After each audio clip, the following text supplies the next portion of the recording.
Are you okay? Oh my god. Okay, I'm not reading that. Shut the fuck up.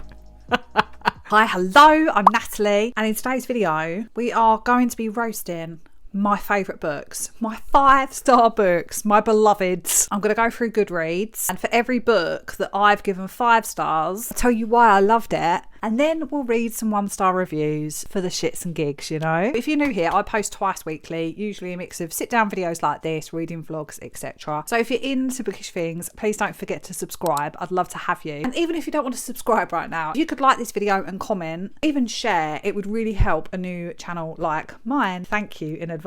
If you don't know what to comment, because I know sometimes you kind of don't really know what to say, you could leave me an emoji which represents your favourite genre to read. But without further ado, let's roast my favourite books. This next one I know is definitely going to have people divided, and that's Pretty Girls by Karen Slaughter. This book was actually one of the first thrillers that got me into the genre like a bit later in life. What I realised about myself is that I don't really like popcorn thrillers. I like them to have a bit of depth.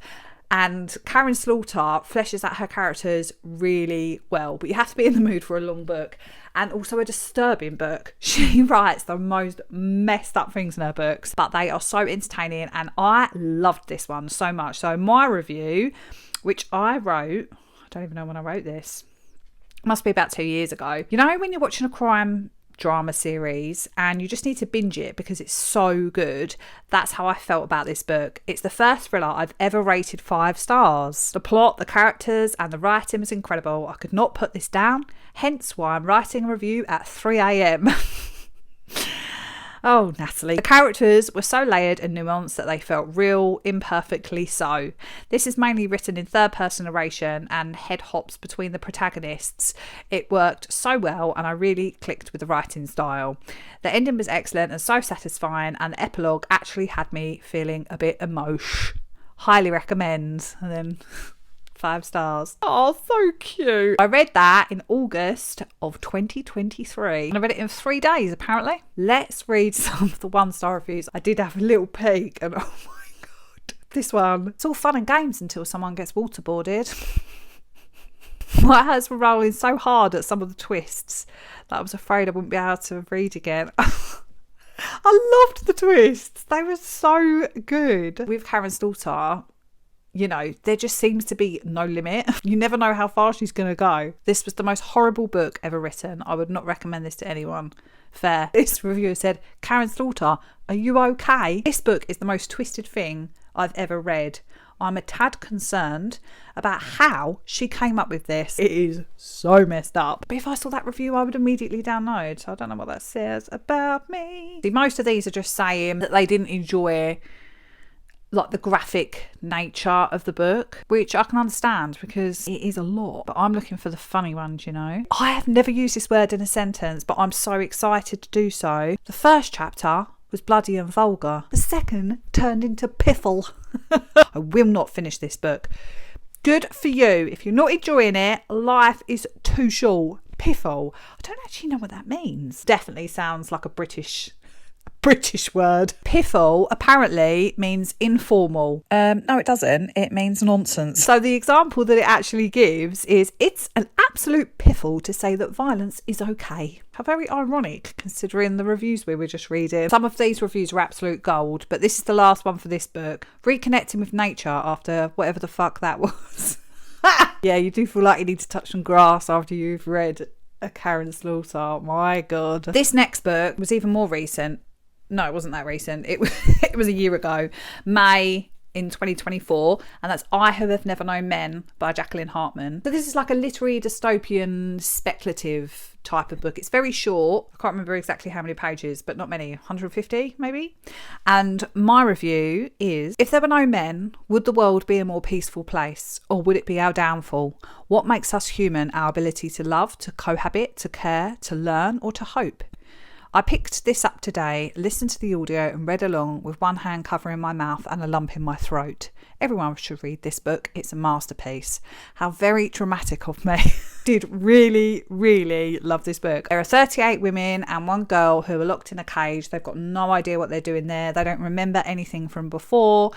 Nobody speaks to them. And the only males that they can see are the ones that are guarding them. One day, a buzzer sounds and the women manage to escape. When they go outside, it's just not what they're expecting or what you're expecting. It's one of those kind of books where you're left with more questions than answers. It was just brilliant. There is going to be so many haters for this book. So it's got nearly 213,000 ratings on Goodreads and an average rating of 4.17. So I think that's the highest average rating that we've got so far. Let's have a look at how many 1 stars there are. So it's less than 1% gave it 1 star. Oh, this one cracked me up. Wish I who had never read this book. Kept waiting for literally anything interesting to happen and it just did not. LMAO. It's not an action-packed book. You're reading it for the atmosphere, for the prose, for the unsettling feeling. It's definitely not one of those that you're reading for the plot. Ha! Rude! Congrats, you have managed to be a pick-me without even meeting any men. You could just read the title and mark this book as read, to be honest. Nothing besides that happens. Well, that would be cheating, wouldn't it, Kazzy? The punny 1-star reviews make my day. I, who could never finish this book. I, who have never been more bored. I don't understand the 5-star reviews or why so many thought this book was profound. It wasn't. For you. DNF'd at 97. Abby. I actually hated this, so I'm so sorry. It's okay, you haven't got to be sorry. It's fine. Reading is subjective. 1 star because 0 wasn't an option. Harsh. Wouldn't recommend if you like answers or joy. That is absolutely correct. I hated it, I hated it, I hated it, I hated it, I hated it, I hated it. Times 15. It wasn't good. I don't think this person was a fan. Double hate, loathe it. Double hate, loathe entirely. Who is that? Is that the Grinch? Double hate, loathe entirely. Brilliant.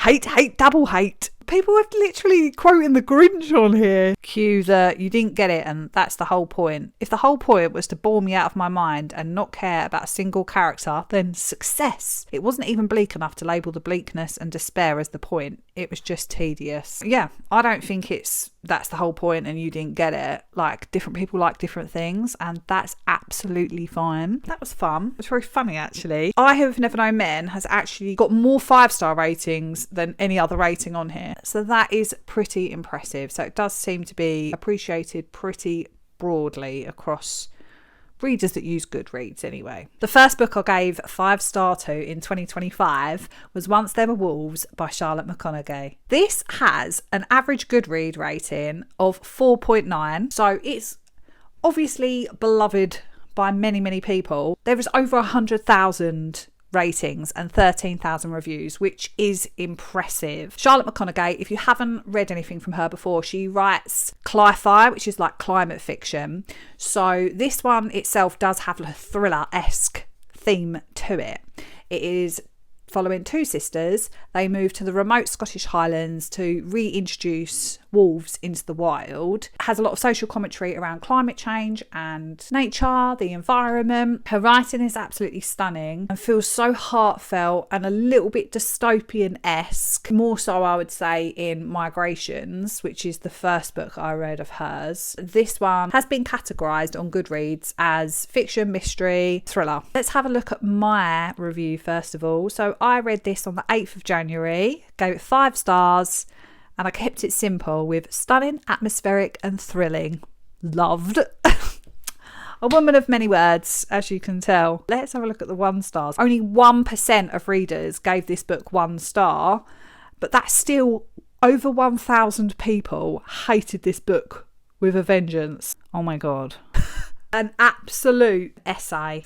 Not going to read that one, and it's got spoilers in. But somebody else said, excuse me, but what the fuck? That's it. There's no other context around it. Oh my God, thank goodness that is over. That was the longest it has taken me to read a book in years. I enjoyed learning about wolves and the forest, but the rest was garbage. Oh my God. I don't think she enjoyed it. This reviewer wishes they could give it a negative 3 out of 5 stars. Unmitigated garbage, and I hope this woman seeks help. They are not a fan. This reviewer said that they have never been more bored. Reading the telephone book would be more enjoyable than this pretentious nonsense. You tell 'em, Mason. One disgruntled reviewer said, "Oh, just do one. I can't even write enough bad things about this pile of horse. I'm with the wolves. Rip all these gobshites to pieces." Okay. If you love dogs, don't read this book. Fair. I'm seriously worried about Jarl. David hated it. Another reviewer said the plot sounded so interesting, but this is climate change ideology mixed with new age and swearing. Yes, it is. It is contemporary literary fiction with social commentary on climate change. That is correct. I don't know what this says about me, but if somebody says a book is bleak, violent and depressing, that's just like a checklist that would make me want to read it. Which is why I do think there is value in leaving negative reviews, because one woman's garbage is another woman's gold, you know? This one made me laugh. Inti, that's the main character's name. My life is the worst. Aggie, no, my life is the worst. Duncan, no, mine is the worst. Wolves, everyone shut the fuck up. I love this book with my whole heart. It's fine that it didn't work for those people. I hope their next books are a banger. Should we do one more? Yeah. I gave A Short Stay in Hell by Stephen L. Peck 5 stars. Do you know what? I said I was just going to do the books from 2025, didn't I? No, I'm not. I'm just picking 5 stars across the board. So this one, when did I read this? Last August, so nearly a year ago. And I said, well, that was utterly terrifying. So it's got a 4.19 average star rating, which again is really good. This is a horror novella that is completely full of existential dread. It is about a guy who dies and then goes to hell, and it's just not what you think. I don't really want to tell you what it's like when he gets there, because I feel like that's a spoiler because it's so short. But let's just say that it is my worst fear, and it's not what you think. It's much more philosophical than that. It's like a bad dream that you can't wake up from, if you know what I mean. But I loved it. It's one of those books that I still think about even now after all this time. And if someone wants a short, impactful horror read that's not gory or particularly scary, it's more just like the ideas are terrifying in an existential way, like think about the meaning of life and what happens to us after we go. This is one that I definitely recommend. Let's have a look at the 1 stars then.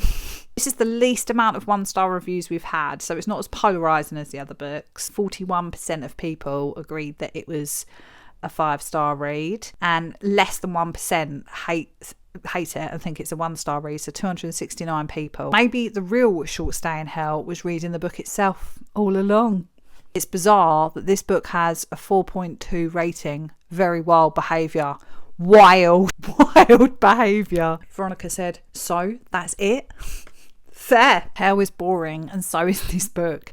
An intriguing premise, but the prose is completely artless and soulless and colourless, and there's not a single unique conceit in this entire thing. Meh. Don't think this reviewer was a fan. It is literally nearly dark. I don't know what is going on. The sun has just disappeared. And I've come into this room for the reason that it was the brightest, but now it's just basically dark. So I think we're going to have to just call it a day. I had fun. I hope you had fun. What books have you given 1 star recently? Do let me know. But thank you very much for watching. If you enjoyed this video, please don't forget to like, share, comment, subscribe, all the things. It really helps me out. Thank you. And I'll see you again in the next one soon. Bye.